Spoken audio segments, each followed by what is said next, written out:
Welcome to the first panel of the day. And as AJ mentioned, it's all about connecting the data chain. So we keep on hearing about how advertising today is increasingly data-driven. And according to eConsultancy, 55% of marketers say that better use for more effective audience segmentation and targeting is their #1 priority in 2019. However, bringing it back to something that Paul mentioned this morning as well, only 7% of digital marketers actually say that they have all of the data that they need to achieve their campaign objectives. So the gap between the two is pretty astonishing.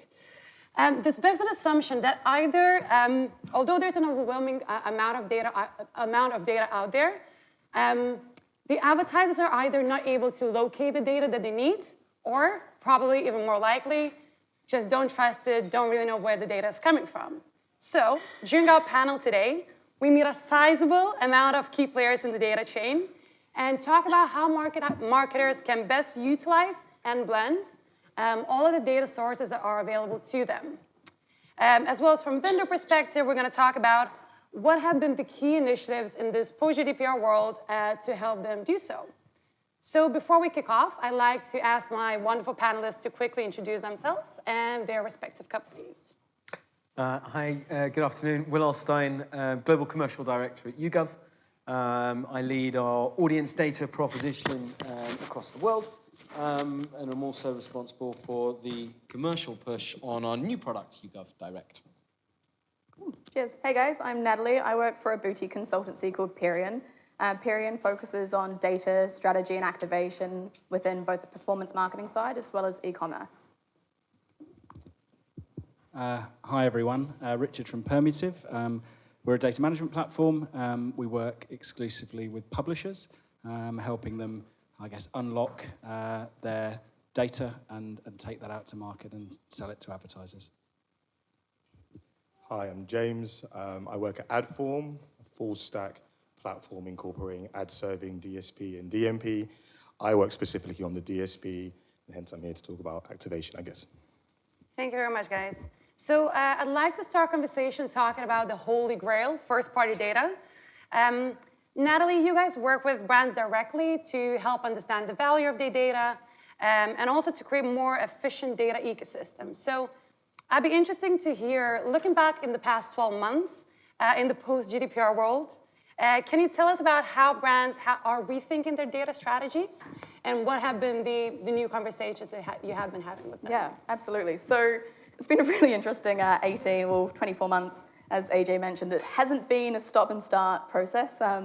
The legal teams and ad tech teams merging together has been really interesting roundtables, trying to understand what is a cookie sync, where do IDs come from, and understanding from a legal perspective where it goes. So the value of getting consent is now acknowledged, rather than previously we just threw up a banner, took it as granted, and would just target them as we would like. So the value on getting consent from visitors and customers to leverage whatever data you have on them is the primary KPI at the moment, and just growing that continuously. So that's step one. The second part, as you mentioned, is connecting the data chain.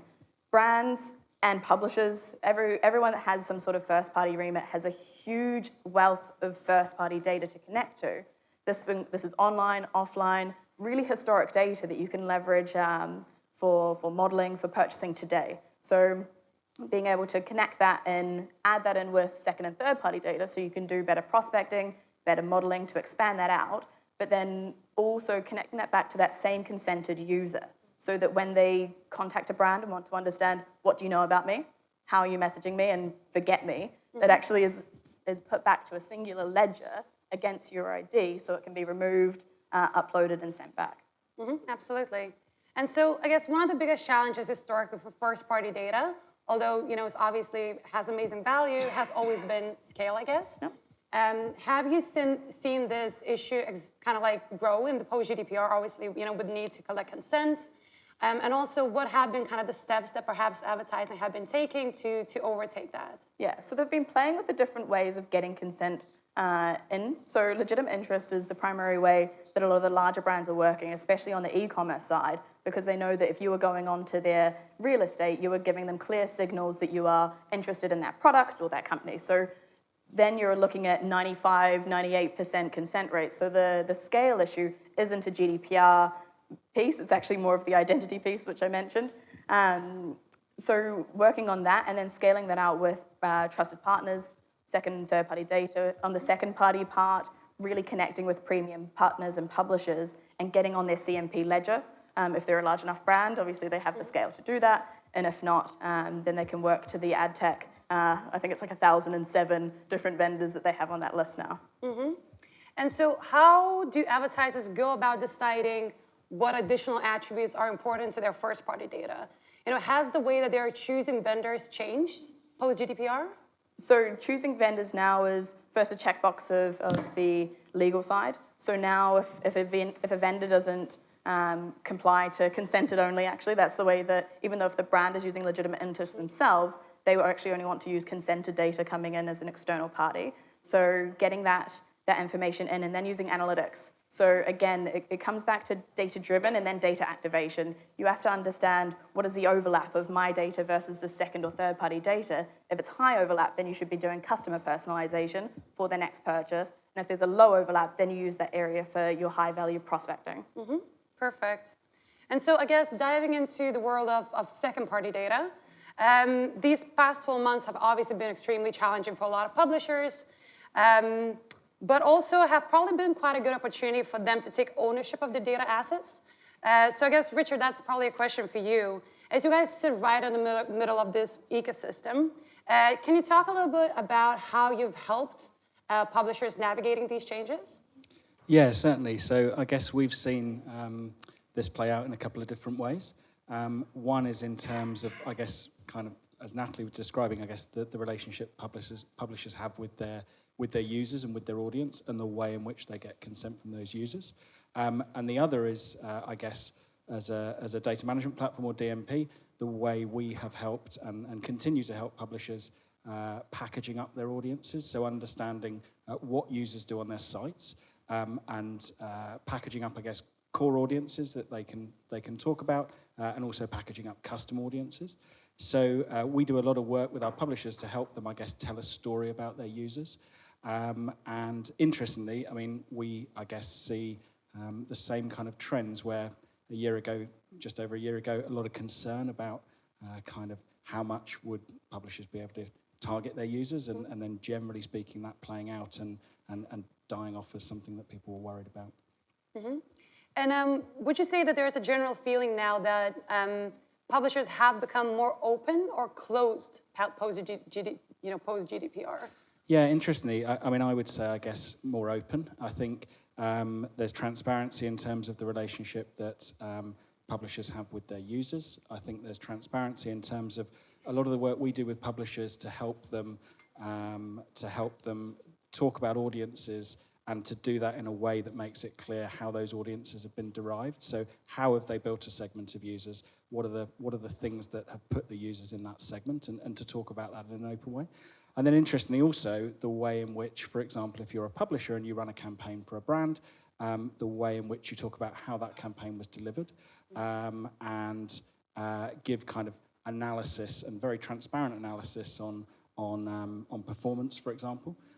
So yeah, I guess we see transparency playing through that whole story. Mm-hmm. Perfect. And I suppose transparency and custom is something that we keep on hearing in this conversation as well. Is there anything else in particular that's happening within publishers at the moment? Are you getting a lot of feedback from the agencies in terms of the types of data that they require the most? Are there any shifts towards any particular types of data, I suppose, in the market as well? Yeah, I guess so. The way we see this often with publishers is if you're a publisher that has a very rich set of first-party data. So let's say, for example, a publisher that publishes a lot of reviews on their site. Let's say they publish laptop reviews. You might know an awful lot about users based on their browsing behavior and based on the type of stuff they read. But similarly, if you're a news publisher, you might know very little, because actually what you've got is a load of people on your site reading about Trump or reading about Brexit or well, mainly Trump and Brexit probably at the moment.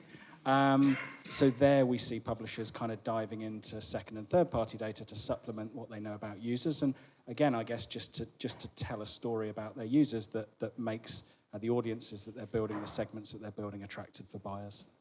Perfect. I guess moving into third-party landscape as well, will your global consumer panels obviously lend themselves very well for massive standard and custom segmentations and customer profiling? Are you also starting to get more demand for custom? Yes, that's one. And then, do you think it's a bit of a fad that's happening in the market, or do you think it's the way forward and is definitely here to stay? Sure. I think absolutely we're seeing more demand for custom audiences.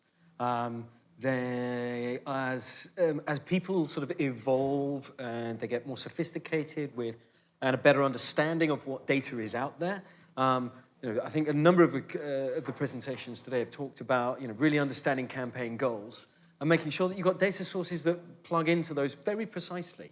So with an abundance of data out there, then yes, absolutely, an increase in the number of custom audiences. We've seen them work tremendously well with a number of Eyeota clients. I mean, I can sort of pick them off the shelves in terms of HSBC, Audible, some ones that have had some great spend, big brand uplift KPIs, and great business outcomes as well. So it's definitely here to stay, you think, in the way forward? It's definitely here to stay, possibly even grow, sort of well beyond where it is at the moment. Great. And I guess a similar question, as I've asked the other panelists, in terms of reflective on, the last 12 months, and perhaps from a wider overall third-party data landscape perspective, would you say that you have faced similar challenges, in terms of managed consent and legitimate interest? And do you think we as an industry dealt well with those changes from third-party data perspective? So from our perspective, over the last 12 months, I think, yes, we have dealt reasonably well.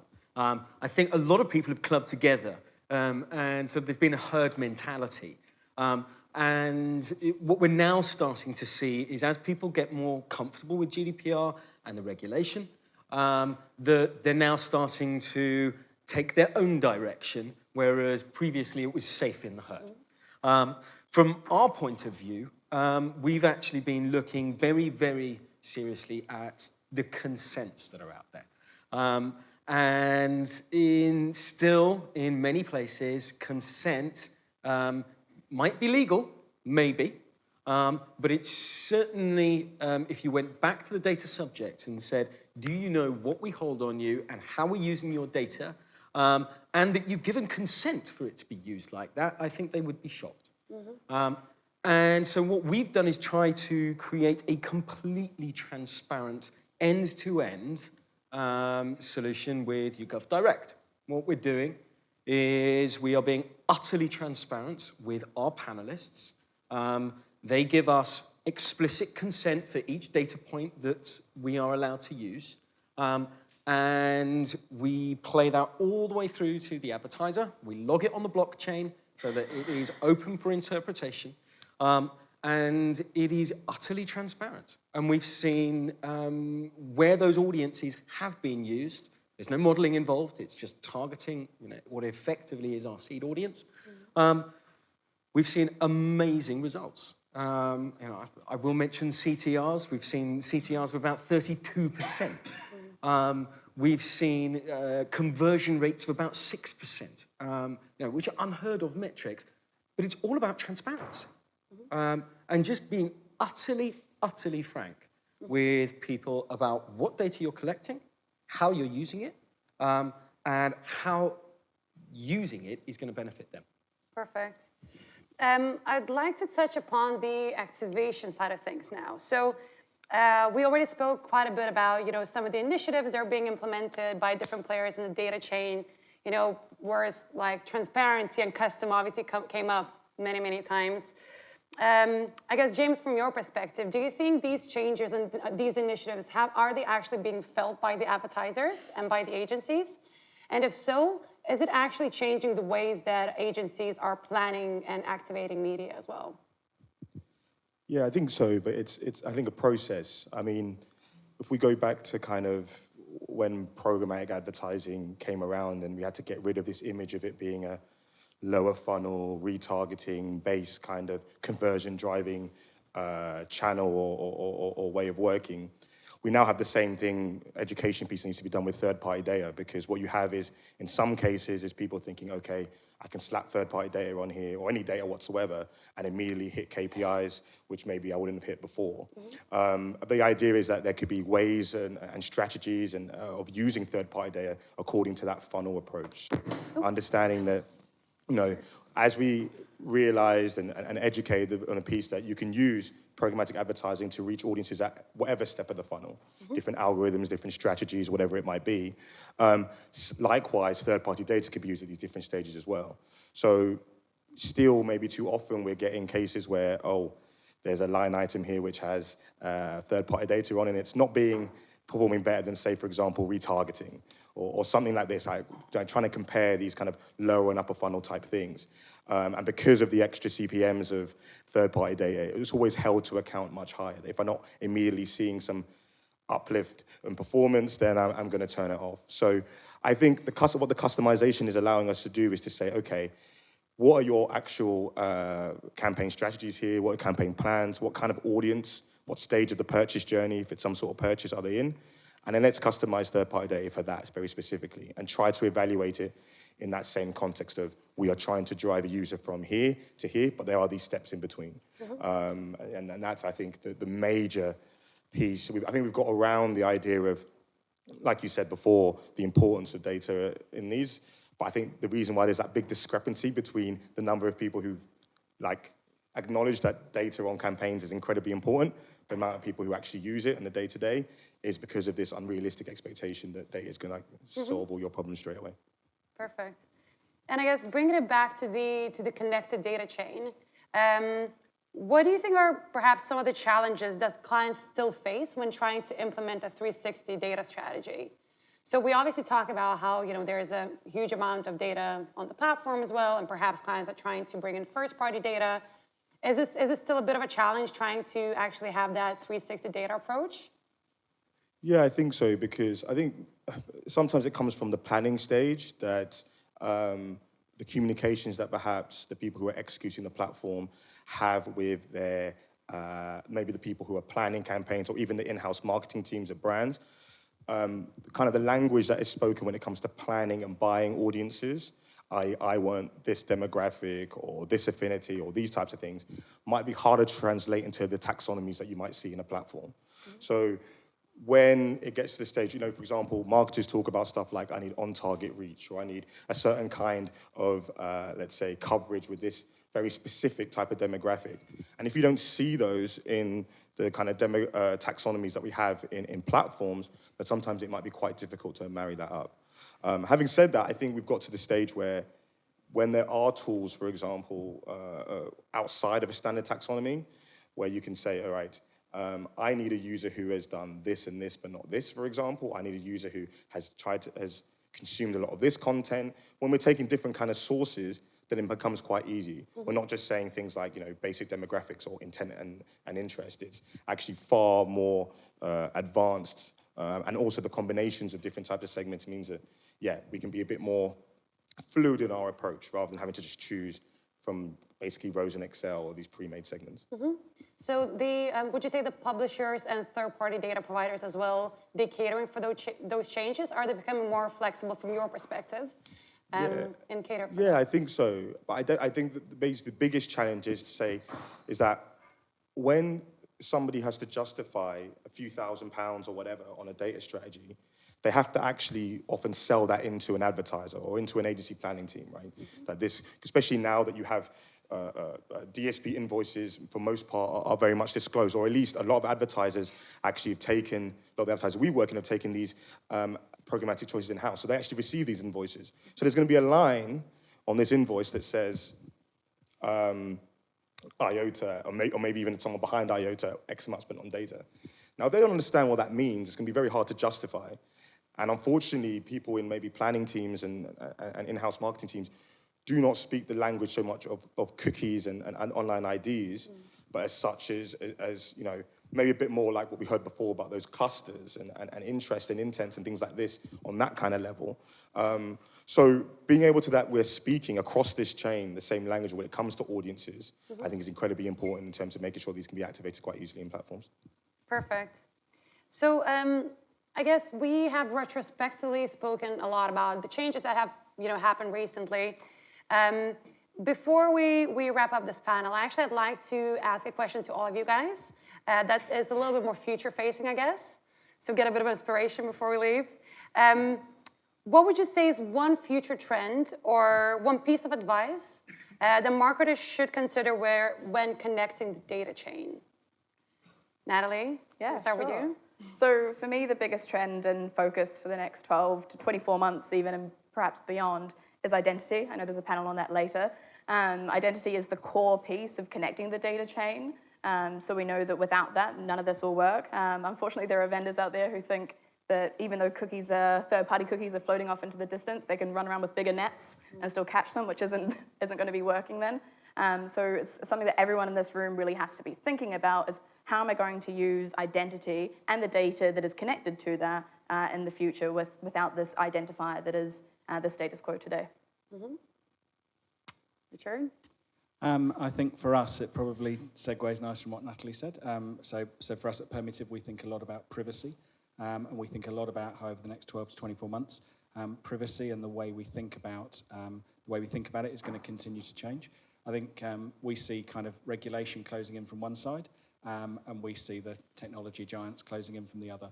So GDPR, changing laws in the US coming up, and then the likes of Apple and Facebook and Google thinking about changes in the way that they're allowing marketers and they're allowing people to, I guess, track users across the web. So we see privacy as kind of key, and we're biased, but we think that for publishers, it puts a lot of power in their hands and that they own direct relationships with consumers and users, and people who own these direct relationships with audiences are going to be in a strong position.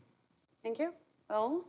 Are you going to agree or going to be controversial? Well, no, I'm going to try and be slightly controversial.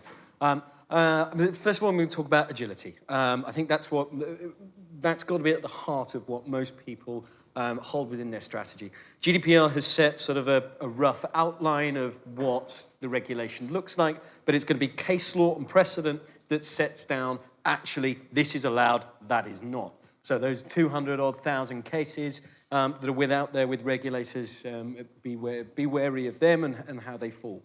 The second thing is about data ownership. And I think we all need to start thinking about actually who owns data. Because if you look at what someone like Tim Berners-Lee, for those of you that aren't familiar with him, the guy that founded the internet or invented the internet, what he's created with solid pods is essentially think of it as an iCloud for each individual to hold their own data. It means that publishers, it means that app developers, it means that retailers don't own your data. It is the sole individual who is going to own their data, and everyone will connect into their data cloud. Now, if that sort of vision comes off for the internet, then I think we've got a very, very, very different ecosystem that we're playing with. Thank you very much. James? I guess what I think it might be slightly controversial is that the idea of I know we've got lots of data providers and obviously Eyeota here, but the idea of going into an agency or an advertiser and selling segments and taxonomies will go. I know that's what a lot of has been going on today, but if you look at the trends, for example, that all data is being brought in-house. If you're an advertiser, a serious advertiser, your DMP and your first-party data is an in-house decision, even if there's a third party operating it. And then you look at all the agency groups have a proprietary data solution, whether it's by acquisition or by some sort of proprietary kind of development. So the idea is that advertising agencies have invested, sometimes billions of dollars and pounds into data solutions. So the idea that they'll just go and or a trader or a campaign manager will be able to be like, oh, I like that segment, that's good, no matter how good that segment is, and go, bang, I can use that on my campaign, it's kind of ludicrous. The idea is that they'll have to be able to choose segments and data from these systems that they've bought or built up. So the challenge, I guess, for the data providers, the challenge for us as a DSP is to make sure that we are completely customizable to onboard this data. Like one of our biggest agency partners has pretty much licensed in-house a semantic targeting engine, right? And all their contextual-based segments come from this engine, and we have to make sure that we match these users and make them available on our platform for targeting. For data providers and sellers and all these types of things, I guess the challenge is how closely can you integrate your proposition into these owned and operated data policies, because they're not going to go outside a $6 billion data proposition just to buy, a few segments for £2 CPM. Mm-hmm. Perfect. Well, thank you very much to all my panelists. We have 4 minutes now for a couple of questions from the audience, if there's any.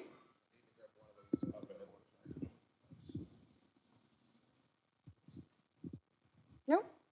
Last chance? Excellent. For a change, I think we're running on time. Thank you very much.